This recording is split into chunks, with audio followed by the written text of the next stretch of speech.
سلامونه دوستانو، لمنم چې روغ جوړ به یو ځل بیا درته په اسانه راځي کلاس کې ښه راغلاست یم. د نن ورځې لنډه او ساده او جادوي طریقه د سلسلو په ارتباط ده. څنګه کولی شو مسلسل طبیعي اعدادو هسې د جمع لنډه طریقه نه استفاده وکړو. جادوي طریقه ده.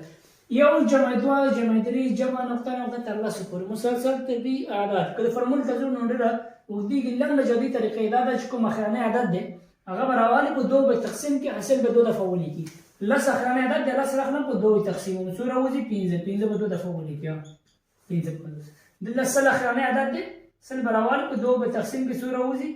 پنځوس. پنځوس به دوه دفعه ولیکي. دا یې جواب دی.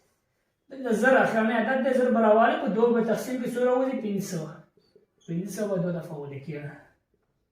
دا یې جواب دی. دلته لس په توان د شپږ به داسې ولیکي چې لس یو ته څو صفره؟ شپږ صفره. څلور پنځه شپږ تقسیم دوه. یو دوه پنځه دولس. څلور صفره به فرض کړي. یو دوه درې څلور پنځه صفره فرض کړي. دا دوه دفعې ولیکه. دا یې جواب دی.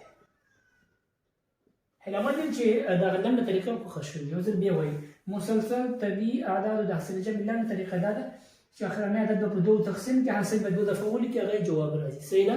تر بیا ښه وخت ښې چای خدای پامان.